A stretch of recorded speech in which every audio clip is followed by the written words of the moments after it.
오랜만에 뭔가 좀 얘기를 하는 게 좋을 것 같아가지고 유튜브 영상을 다시 한번 만들어 보기로 했습니다. 지금 하려는 여러분 눈앞에 보이는 이것은 제가 이제 금요일 날 이제 모처에서 영화를 보고 받은 포스터인데요. 여기 오른쪽 아래에 보면은 켄 로치라는 이름이 있죠. 예, 이 사람이 켄 로치, 영화 감독 켄 로치입니다. 그리고 디 올드 오크, 한국 제목으로는 나의 올드 오크라는 영화를 보면은 주는 사은품이에요. 이제 이분이 영화 감독 켄 로치고 황금 종려상을 2번이나 받은 거장입니다. 자, 그런데 애석하게도 영화를 본 저는 좀 실망을 했어요. 별점을 매기자면 그래도 잘 찍기, 썩어도 준치기 때문에 뭐 한 5개 만점에 3개는 3.5는 충분히 나오겠지만 그게 켄로치에 대한 기대치에는 전혀 미치는 것이 아닌 관계로 그 실망스러운 얘기를 조금 하면서 제가 최근에 겪고 있는 경험했던 더 큰 실망감에 대해서도 얘기를 해보려고 합니다. 뭐 이렇게 중대장이 된 것 같은 기분이 드는데 아무튼 일단 나의 올드오크 얘기부터 해볼게요. 이게 이제 그 영화의 포스터예요. 이게 일단은 이 영화의 기본적인 배경이 시리아 내전을 배경으로 하고 있습니다. 시리아 내전이 이제 막 해가지고 2016년도에 시리아 전쟁 난민들이 유럽으로 막 쏟아져 들어왔죠. 그 기억을 좀 더듬어 보시면 좋을 텐데 아무튼 그때를 배경으로 하고 있어요. 영화가 시작하면 딱 2016년이라고 나옵니다. 그러면 이 장면을 보면 여러분들은 어떤 생각이 드시나요? 그 정보를 가지고 이 장면 이렇게 지금 떨어지고 있는 요 뭐야 간판을 다시 이렇게 잡고 있는 요 장면을 보고 있으면 아 이게 뭔가 영국의 펍이 되게 그 지역 공동체의 중요한 공간 아니겠습니까? 근데 지금 되게 쇠락해 있죠. 그러니까 이 쇠락한 동네에 요 난민 뭐 소녀일 수도 있고 뭐 처녀일 수도 있고 아무튼 젊은 난민 여자가 와서 이 사장은 또 이렇게 완고하고 막 뭔가 좀 이렇게 영국인다운 어떤 고집 막 이런 게 있어가지고 넌 뭐야 저리 가 뭐 나는 너 같은 사람 필요 없어 막 이러다가 얘를 어떤 계기로 받아주게 돼가지고 같이 일도 하고 뭐 하면서 이렇게 성장해 나가는 그런 이야기일 것 같은 기대가 들지 않습니까? 그쵸? 근데 아니에요. 절대 그렇지 않습니다. 절대 그렇지 않고 제가 실망한 게 굉장히 영화가 가르쳐요. 그러니까 시리아 전쟁이 벌어진 게 아사드 탓이고 아사드가 얼마나 잔인한 인간인가 뭐 등등 하면서 또 이 아저씨는 원래부터 자원봉사를 좋아하는 성격이에요. 그래가지고 이제 이게 뭐 당연히 이제 지역 주민들은 반겨주는 사람도 있지만 못 반겨주는 사람들이 더 많을 거 아니에요. 그런 사람들하고 갈등하는 얘기예요. 그러니까 이분은 처음부터 이분 편입니다. 영화를 보면은. 그러다 보니까 이게 영화의 갈등이라고 하는 게 필요하잖아요. 이야기가 재밌으려면 갈등이 필요하고 갈등은 주인공의 내면에서 뭔가를 극복해 나가는 과정이 갈등의 해소 아니겠어요? 그럴 만한 게 물론 이제 외부에 어떤 사건들이 있습니다. 제가 스포일링은 안 하려고 이제 노력을 하고 있으니까 얘기는 안 하겠는데 사건이 있긴 한데 그게 그런 재미있는 사건이 뭐 말이 좀 이상해요. 아무튼 그래서 이야기로만 놓고 보면은 기대에 못 미친다 이렇게 얘기할 수밖에 없어요. 되게 이상하단 말이에요. 그래서 저는 이제 그 고민을 좀 해봤습니다. 대체 왜 이럴까? 그리고 그렇다면 여기서 이제 고민을 한 단계 더 나아가 볼 수 있어요. 내가 좋아했던 켄 로치 영화란 뭘까? 이 생각을 하면서 오늘 이제 마음을 정리하기 위해서 영화평도 이렇게 써보다 보니까 켄 로치 레시피라는 걸 생각해 볼 수 있겠더라고요. 그러니까 켄 로치 레시피가 뭐냐? 첫 번째, 좌파 지향성을 지니는 배경과 소재를 깔고 들어갑니다. 그리고 둘째로는 시장에서 검증된 구조를 지닌 하트브레이킹 스토리를 시나리오로 만들어요. 그리고 세 번째로 그 하트브레이킹한 이야기를 촬영하고 편집할 때는 감상이 하나도 없습니다. 진짜 냉철하게 영화를 만들거든요. 그리고 이제 배우들을 자기가 좋아하는 굉장히 서민적인 얼굴을 가진 누가 보면 배우 아닌 것처럼 생긴 배우들을 쓰거나 아니면은 실제로 일반인들을 데려다가 연기를 많이 시키는데 연기 지도를 진짜 미친 듯이 잘합니다. 켄 로치 영화가 다 이런 공식으로 이루어져 있어요. 그러니까 뭐 제가 다 본 건 아니고 이분의 영화가 26편이나 되기 때문에 다 본 건 아닌데, 아까 이제 황금종려상 두 번 받았다고 하지 않았습니까? 이게 첫 번째로 받았던 게 보리밭을 흔드는 바람이고, 두 번째가 나 다니엘 블레이크인데, 이 두 영화가 다 이렇게 생겼어요. 그러니까 보리밭을 흔드는 바람은 아일랜드 내전 얘기인데, 그러니까 좌파 지향성을 지니는 배경과 소재가 깔려 있죠. 잉글랜드가 아일랜드를 어떻게 식민 지배했고 어떻게 괴롭혔는가 뭐 이런 얘기가 되게 자세하게 나와요. 근데 그 안에 담겨 있는 이야기는 이게 형제끼리 한 여자를 가운데 놓고 싸우는 얘기예요. 이게 굉장히 보편적인 얘기입니다. 그러니까 이게 뭐라고 해야 될까요? 뭐 예시로 떠오를 만한 영화들 여러분들 머릿속에서도 막 비슷한 얘기들 많이 보셨죠.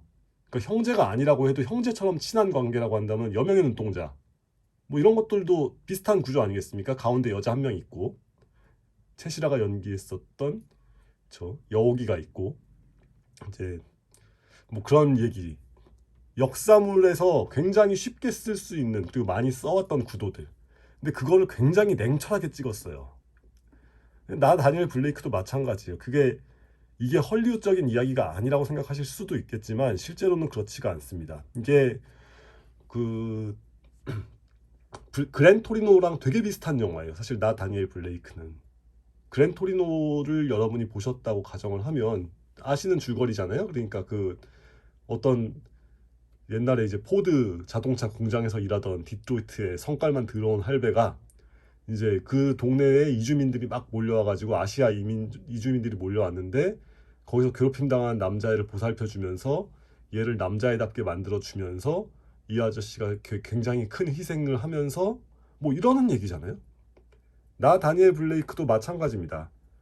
나 다니엘 블레이크 역시 이제 그 어떤 할아버지가 되게 젊은 소녀를 키우고 있는 미혼모를 이렇게 만나가지고 이제 보살펴주고 뭐 이런 얘기거든요. 그러니까 켄 로치 영화의 힘이라는 게 어디서 나왔냐 라고 한다면 이제 요 문구가 이제 영화에서 되게 강조가 되고 막 영화 내에서 이제 되게 뭐 광산 그 영국 광부들 파업 얘기 막 이런 거를 열심히 하고 있지만, 사실 켄 로치 영화의 진정한 힘은 멜로드라마 같지 않게 찍어버리는, 근데 그걸 굉장히 잘 찍는, 그게 켄 로치가 가지고 있는 어떤 그런 엄청난 파워의 원동력이었어요. 이거를 보시면 여러분들이 진짜 100% 확실하게 아실 수 있을 거라고 생각을 합니다. 근데 이제 문제는 아까 얘기했다시피 이 작품은 시리아 내전이 왜 벌어졌느냐, 어떤 놈이 나쁜 놈이냐, 그리고 그러니까 우리가 이 난민들을 왜 환대해야 되냐, 뭐 이런 걸 가지고 관객을 좀 가르쳐요. 근데 이제 그 썩어도 준치라고 그런 식으로 대놓고 가르치는 영화들 중에서는 좋은 편이에요. 잘 찍었고 재미도 있습니다. 몇몇 장면들은 진짜 이렇게 되게 뭐랄까 별거 아닌데 되게 가슴에 와닿는 장면들도 있고, 아무튼 그래요.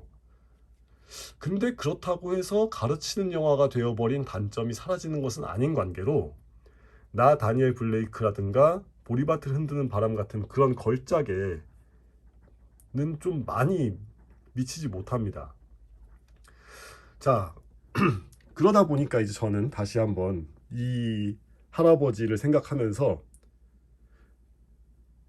사실은 이제 우파 영화, 좌파 영화 최근 논란도 있었고, 제가 이제 한 사나흘 전에 중앙일보 지면을 통해서, 정확히는 2024년 3월 6일자 중앙일보 지면에 올라왔던 그 파묘랑 건국전쟁 이야기를 이렇게 했었거든요. 그런 얘기를 하면은 이제 우파 보수 분들이 막 듣고 좀 이렇게 짜증이 날 수밖에 저도 솔직히 좀 짜증 날 거라고 생각합니다. 짜증이 나실 수밖에 없고 좀 짜증을 내세요. 아니 그럼 뭐 어쩌라는 거냐, 영화계가 다 좌파한테 점령당했는데, 그러면서 얘네들은 굉장히 체계적으로 이승만 박정희를 모욕해 오지 않았느냐, 막 이런 말씀들을 막 하세요. 뭐 틀린 말은 아닌 측면들이 있지만, 그러니까 생각을 해보자 이겁니다. 켄로치 같은 거장도 가르치려고 영화를 만들면 영화가 재미가 없어요. 자, 다시 한번 우리 켄로치, 제가 이제 노정태가 정리한 켄로치 공식으로 돌아가 보자고요. 켄로치 공식에서 사람들은 이제 특히 이제 좌파 비평가들은 1번을 굉장히 막 강조하고 싶어 하지만 사실 관객들이 켄로치 영화를 좋아하는 건 2번과 3번에서의 탁월성 때문이고 그 힘으로 1번을 그냥 납득하고 받아들일 수 있게 만들어줘요. 이게 우리가 그 가장 성공했던 보수 영화의 사례로 얘기하고 있는 국제시장도 사실 비슷하죠. 사실 거기서 국가의 힘이 평범한 사람들을 괴롭히는 것까지는 아니어도 곤란하게 하는 이야기가 꽤 나오지 않습니까? 근데 그런 거를 억지로 강조하지 않잖아요. 억지로 강조하지 않고 대신에 어렸을 때 아버지랑 생이별하고 평생 아버지를 그리워하는 한 남자의 이야기라는 가슴 아픈 하트브레이킹 스토리를 일단 쫙 깔고 거기 위에다가 윤재균 감독이 어쨌건 이제 특히 막 재난씬, 액션씬 이런 거 잘 찍으니까 그런 걸로 해서 연기 지도를 잘 해가지고 일단은 볼 때 재미있는 영화를 만드는 겁니다. 그렇게 하면은 사람들이 점점 작품의 배경에 깔려있는 꼭 좌파건 우파건 어떠한 종류 정치적 지향성에 자연스럽게 빨려 들어가게 된단 말이에요. 그런데 그러한 여유, 그러한 어떤 그 단계를 그러니까 뭐가 더 중요하냐, 뭘 어떻게 앞세울 거냐라는 문제에서 다시 한번 얘기하지만 켄 로치는 세계에서 영화를 가장 잘 만드는 사람 중에 하나고 세계에서 가장 유명한 본인 스스로 인정하는 좌파 감독 중에 하나인데 그 사람도 좌파 지향성을 지니는 배경과 소재를 삼는 게 아니라 그냥 내가 이 이야기를 사람들한테 해가지고 니네가 지금 이걸 모르나 본데 이 나쁜 놈들아 라고 그런 태도를 가지면 영화가 순식간에 재미없어진다니까요. 진짜 놀랍지 않습니까? 그래서 이제 원래 하려던 말은 뭐냐, 영화를 좀 많이 보신 분들이라면 그래도 켄 로치 감독의 이제 은퇴라고 본인이 얘기했으니까 은퇴작 정도는 봐주시는 게 좋겠죠. 뭐 저는 이걸 보지 말자고 한 얘기가 아닙니다. 근데 보면서 좀 이렇게 한국에서 이제 영화라는 매체가 굉장히 정치에 많이 휩쓸려 들어갔잖아요. 그 현상 자체에 대해서 일단은 그러니까 막 우파 영화인이고 너무 피해를 많이 입고 있고 화가 난다 이러시는 분들에 대한 위로의 메시지를 전하는 거기도 하면서 동시에 위로, 격려, 그리고 약간은 조금 이렇게 잘해봅시다 라는 이야기를 하는 것이기도 하고 동시에 이제 진보 성향이 확실하신 분들에게도 그거를 너무 가르치려고 하지 마라. 뭐 이런 종류의 이야기를 하기 위해서 이제 글만 쓰는 건 또 재미가 없고 간만에 또 이런 짓도 해보고 싶었던 관계로 이렇게 늘 하던 것처럼 영상 하나 그러니까 이게 눈앞에 보이는 거 찍으면서 아무런 편집도 하지 않고 만드는 이런 유튜브 영상을 한번 만들어 봤습니다. 제가 막 약속을 뭐 이렇게 하기는 조금 그렇지만 그래도 어쨌거나 조금 꾸준히 이렇게 영상을 좀 해보려고 영상의 형식으로 뭔가 이야기를 해보려고 해요. 왜냐하면은 글로는 어쨌건 전달되는 거에 한계가 있기도 하고 또 저 자신도 글로 써서 얘기를 할 때랑 실제로 입으로 말을 할 때의 이 어떤 저 자신에게 오는 만족감의 차이도 분명히 있고 가장 결정적으로는 이렇게 얘기를 하면 손으로 글을 쓰려고 하면 어쨌건 좀 시간이 걸리거든요. 저도 이렇게 나름대로 생각을 하면서 글을 쓰는 사람이기 때문에. 근데 이제 입으로 얘기를 하면은 어쨌건 좀 더 쉽게 푼 다음에 또 그걸 바탕으로 좀 더 좋은 글을 쓸 수도 있을 것 같고 뭔가 이렇게 시너지가 될 수 있을 것 같아서 이렇게 앞으로는 이제 머릿속에서 지나가는 이야기들을 이게 뭔가 남길 만한 가치가 있겠다 싶을 때 아낌없이 여러 번 풀어놓도록 하겠습니다. 자, 그럼 오늘은 여기까지고요. 지금까지 두서없는 이야기 들어주셔서 감사합니다.